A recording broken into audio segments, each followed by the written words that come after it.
नमस्कार दोस्तों, आप सभी का स्वागत है जीके संसार पे। आज की इस वीडियो में हम सब बहुत इंपॉर्टेंट टॉपिक डिस्कस करेंगे और वो है इसरो का प्रमुख मिशन। 2018 से लेकर मई 2021 तक जितने भी इंपॉर्टेंट सैटेलाइट लॉन्च किए गए हैं, जो भी इंपॉर्टेंट मिशन लॉन्च किया गया है इसरो के द्वारा, उनकी यहाँ पे पूरी लिस्ट देखेंगे। कब लॉन्च किया गया है, उसका क्या इंपॉर्टेंस है, इन सब चीज़ों को यहाँ पे हम डिस्कस करेंगे, जो कि आपके एग्जामिनेशन पॉइंट ऑफ व्यू से इंपॉर्टेंट होगा। तो आप इस वीडियो को एंड देखिएगा और अगर आप हमारे चैनल पर पहली बार आ रहे हैं तो चैनल को सब्सक्राइब करके बेल आइकन को प्रेस कर लीजिएगा, जिससे कि आपको सभी वीडियो की नोटिफिकेशन पहुंच सकेगी। तो चलिए सबसे पहले हम यहाँ पे बात करते हैं इसरो के बारे में। इसरो की जो स्थापना की अगर हम बात करें तो 15 अगस्त 1969 को इसको स्थापित किया गया था और इसका नाम क्या है? भारतीय अंतरिक्ष अनुसंधान संगठन, यानी कि क्या? Indian space research organisation. अगर इसके वर्तमान में अध्यक्ष की बात करें, चेयरमैन की बात करें, तो के सिवान है। ठीक है। और एक चीज याद रखिएगा, इसरो के द्वारा जो सोवियत संघ के सहायता से पहली जो सैटेलाइट लॉन्च की गई थी वो किया गया था 19 अप्रैल 1975 को और उसका नाम था आर्यभट्ट। और ये महान गणितज्ञ आर्यभट्ट के नाम पे रखा गया था और ये मात्र 5 दिनों के बाद ही काम करना बंद कर दिया था, लेकिन फिर भी हमारे लिए बहुत बड़ी कामयाबी थी। लेकिन 7 जून है ना, 7 जून 1979 को भारत दूसरा उपग्रह लॉन्च किया, जो कि था भास्कर। क्या नाम था उसका? भास्कर। और भास्कर जो था ये 442 केजी का था और पृथ्वी कक्षा में स्थापित किया गया था। लेकिन हमारे लिए जो खुशी की खबर आती है वो 1980 से आती है, क्योंकि 1980 में, ठीक है, रोहिणी उपग्रह पहला भारत निर्मित प्रक्षेपण यान SLV-3 बन गया, जिसे कि कक्षा में स्थापित किया गया। ठीक है, याद रखिएगा, रोहिणी जो है ये भारत में निर्मित प्रक्षेपण यान जो है 1980 में पहली बार बना था। ठीक है, तो यहाँ हम लोगों ने देखा। अब चलते हैं, हमारा जो टॉपिक है 2018 से लेकर 2021 मई तक का प्रमुख मिशन, उसे देखते हैं। तो यहाँ पे देखिए, यहाँ पे लिस्ट दिया गया है। इनको हम पहले लिस्ट को एक बार देख लेते हैं, उसके बाद इनके बारे में हम जानेंगे कि इनकी क्या इंपॉर्टेंस है। ठीक है, तो सबसे पहले आता है एमेजोनिया 1। एमेजोनिया 1 जो है ये 28 फरवरी 2021 को लॉन्च किया गया PSLV C-51 के द्वारा। ठीक है, कौन सा प्रक्षेपण यान? PSLV C-51 के द्वारा। उसके बाद आपका EOS-01 जो है इस 7 नवंबर 2020 को लॉन्च किया गया PSLV C-49-30 के द्वारा। GSAT-30 17 जनवरी 2020 को लॉन्च किया गया एरियन 5 VA251 प्रक्षेपण यान के द्वारा। ठीक है, उसके बाद RISAT-2BR1 है 11 दिसंबर 2019 को लॉन्च हुआ PSLV QL C-48 के द्वारा। कार्टोसैट-3 27 नवंबर 2019 को लॉन्च किया गया PSLV XL C-47 प्रक्षेपण यान के द्वारा। उसके बाद आता है चंद्रयान 2। आपको पता है कि 22 जुलाई 2019 को इसको लॉन्च किया गया था और GSLV Mark 3 प्रक्षेपण यान के द्वारा किया गया था। चंद्रयान की खासियत क्या थी कि इसका जो लैंडर था उसका नाम था विक्रम और रोवर का नाम क्या था? प्रज्ञान। आप लोगों ने काफ़ी इसे पढ़ा भी था उस समय करंट अफेयर्स के तौर पे, क्योंकि काफ़ी चर्चा में था। लेकिन ये थोड़ी सी ये हमारे लिए सैड न्यूज़ थी कि ये मिशन जो है सक्सेसफुल तो रहा, लेकिन ये इसका जो लैंडर है वो क्या हो गया था? क्रैश कर गया था। अब देखिए अगला लिस्ट में आता है RISAT-2B। 22 मई 2019 को लॉन्च हुआ PSLV CA-C-46 प्रक्षेपण यान के द्वारा। EMISAT 1 अप्रैल 2019 को लॉन्च हुआ PSLV C-45 के द्वारा। GSAT-31 6 फरवरी 2019 को लॉन्च हुआ एरियन 5 VCA प्रक्षेपण यान के द्वारा। ठीक है, उसके बाद आता है CLAMSAT V2 जो कि 24 जनवरी 2019 को लॉन्च किया गया PSLV C-44 के द्वारा।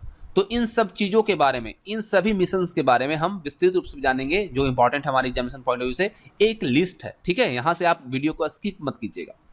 चलिए आगे देखते हैं, और लिस्ट में जो है प्रमुख मिशंस उसको देख लेते हैं। अब देखिए इसके बाद आता है माइक्रोसैट R। माइक्रोसैट R जो है इसको लॉन्च किया गया 24 जनवरी 2019 को PSLV C-44 प्रक्षेपण यान के द्वारा। GSAT-7A जो कि 19 दिसंबर 2018 को लॉन्च किया गया GSLV Mark 2 F11 प्रक्षेपण यान के द्वारा। ठीक है, उसके बाद GSAT-11 है जो कि 5 दिसंबर 2018 को लॉन्च किया गया एरियन 5 VA246 के द्वारा। और हाईसिस ये जो है आपका 29 नवंबर 2018 को लॉन्च किया गया था PSLV C-43 प्रक्षेपण यान के सहायता से। ठीक है, अब यहाँ पे आता है GSAT-29 जो कि 14 नवंबर 2018 को लॉन्च किया गया था GSLV Mark 3 D2 प्रक्षेपण यान के द्वारा। ये तो रहा लिस्ट। अब हम इनके बारे में थोड़ा जानते हैं कि इसकी इंपॉर्टेंस क्या है, क्या इसकी खासियत है। तो सबसे पहले अगर हम देखें यहाँ पे तो आता है यहाँ पे एमेजोनिया 1।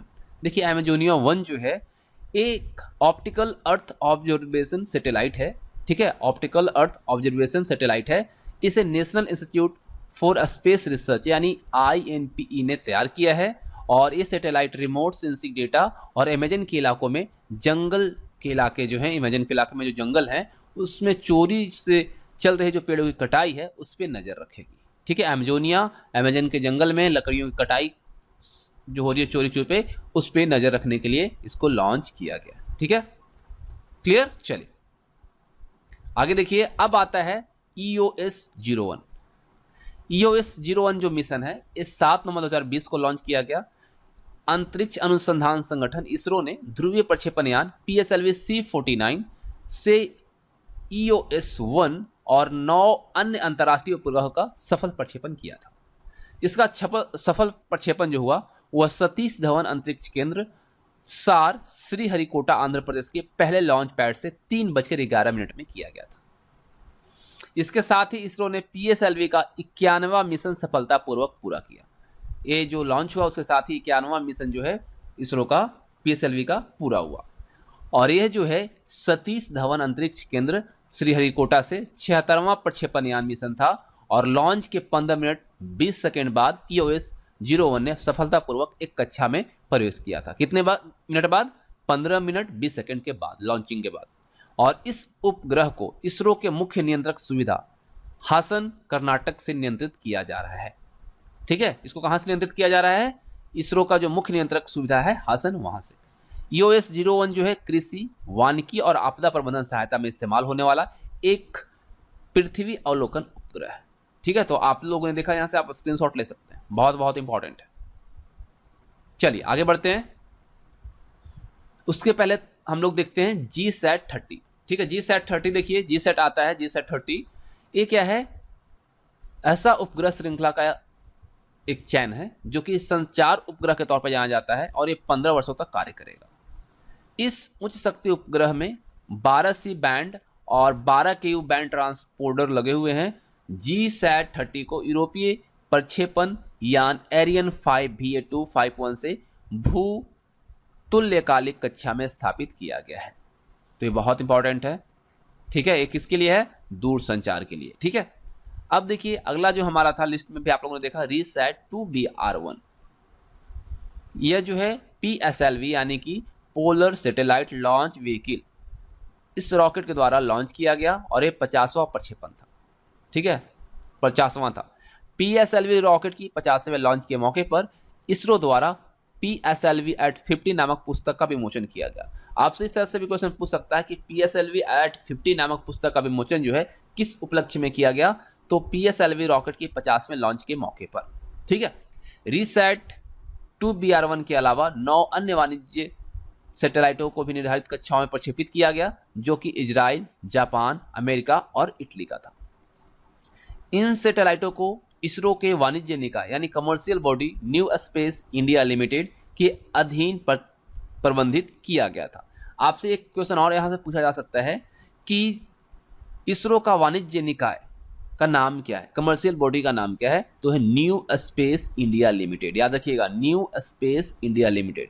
और इसी के अधीन सारा कुछ प्रबंधित किया गया, यानी कि प्रबंध किया गया और उन सैटेलाइटों को लॉन्च किया गया जो कि इजराइल, जापान, अमेरिका और इटली का था। ठीक है, चल उसके बाद आता है रिसैट के आगे, उसी में हम और चीज़ों को देखें तो RISAT-2BR1 एक रडार इमेजिंग सैटेलाइट है जिसका वजन 628 किलोग्राम है। कितने केजी का है? 628 केजी का है। और इसका अगर प्रयोग देखा जाए तो कृषि, वानिकी, आपदा प्रबंधन और राष्ट्रीय सुरक्षा के लिए किया जा रहा है। और इस सैटेलाइट मिशन की अवधि जो है वो 5 वर्ष की है। कितनी की है? 5 ईयर्स की है। अब देखिए हम लोगों ने देखा PSLV है क्या, है ना? PSLV क्या है? भारतीय अंतरिक्ष कार्यक्रम के तीसरी पीढ़ी का प्रक्षेपण यान है। तीसरी पीढ़ी का PSLV में ईंधन 4 चरणों में होता है तथा यह भारत का पहला प्रक्षेपण यान है जिसमें तरल रॉकेट ईंधन का प्रयोग किया जाता है। याद रखिएगा, ईंधन 4 चरणों में होता है इसमें, और यह भारत का पहला प्रक्षेपण यान है जिसमें तरल रॉकेट ईंधन का प्रयोग किया जाता है। अभी तक के कुल प्रक्षेपण में PSLV केवल 2 बार ही असफल रहा है। पहली बार 1993 में, और जो उड़ान भरा था PSLV D1, और दूसरी बार अगस्त 2017 में PSLV C-39 के उड़ान के दौरान। 2 बार ये असफल रहा है। प्रारंभिक उड़ान में PSLV की क्षमता जो थी वो मात्र 850 kg की थी, यानी 850 किलोग्राम का था, लेकिन एट अ टाइम, इस टाइम में, वर्तमान में इसकी क्षमता जो है 1.9 टन तक बढ़ गया है। ठीक है, कितना बढ़ गया है? 1.9 टन। पहले 850 था, लेकिन अब तकरीबन 2 टन हो गया है। क्लियर? चलिए, अगला जो आता है इसमें वो आता है कार्टोसैट 3। देखिए, कार्टोसैट 3 जो है, इस उपग्रह को पृथ्वी के ऊपर 509 किलोमीटर की ऊंचाई पर सूर्य तुल्यकालिक कक्षा, यानी ये जो है आपका कार्टोसैट 3, ये 509 किलोमीटर की ऊंचाई पर सूर्य तुल्यकालिक कक्षा में स्थापित किया गया। और ये जो उपग्रह है ये 1625 किलोग्राम का है। ठीक है, कितने का? 1625 kg का है। और इस वर्ग के पिछले सभी उपग्रहों को अगर देखा जाए तो उनके भार से 2 गुना है। ठीक है, डबल है। कार्टोसैट 3 कार्टोसैट श्रृंखला का 9वां उपग्रह है। इस श्रृंखला का पहला उपग्रह जो है 2005 में प्रक्षेपित किया गया था। और PSLV C-47 से अलग होने के बाद कार्टोसैट जो है 3, ये बेंगलुरु स्थित इसरो के telemetry tracking and command network, क्या? Telemetry tracking and command network के नियंत्रण में है। ठीक है, इस प्रक्षेपण में कार्टोसैट 3 के अलावा अमेरिका के 13 वाणिज्य सैटेलाइट भी शामिल थे, नैनो सैटेलाइट थे। ठीक है, नैनो सैटेलाइट। कार्टोसैट 3 के प्रत्येक कैमरे में 25 सेंटीमीटर की ग्राउंड रेजोल्यूशन की क्षमता होगी। मतलब कहा जाए तो यह पृथ्वी पर उपस्थित किसी वस्तु के न्यूनतम हिस्से को भी 500 किलोमीटर की ऊंचाई से स्पष्ट देख सकता है। ठीक है, ये इसकी खासियत है। उसके बाद अगर हम देखें रिसैट 2B, देखिए रिसैट 2B जो है धरती की लगभग 500 किलोमीटर ऊंचाई वाली कक्षा में स्थापित किया गया है।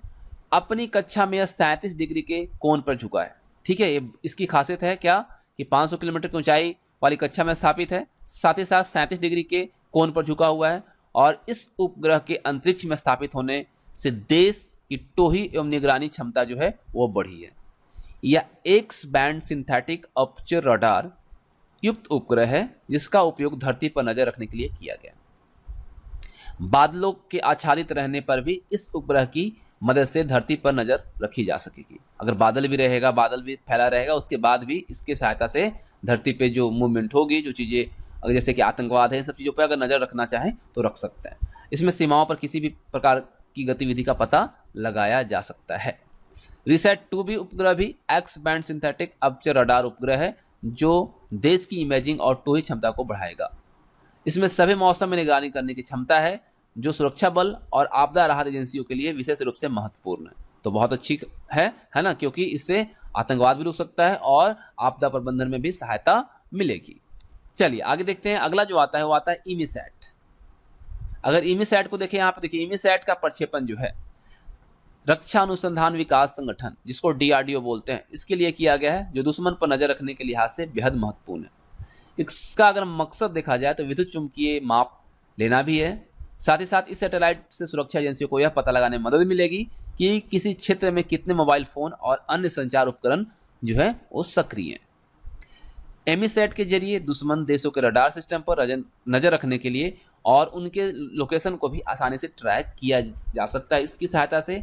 और इस सैटेलाइट की मदद से सीमा पर इलेक्ट्रॉनिक या किसी भी तरह के मानवीय गतिविधि पर आसानी से नज़र रखी जा सकती है। एमीसैट जो है उसकी अगर खासियत देखते हैं तो दुश्मन के इलाकों का सही इलेक्ट्रॉनिक नक्शा बनाने हेतु सटीक जानकारी देता है।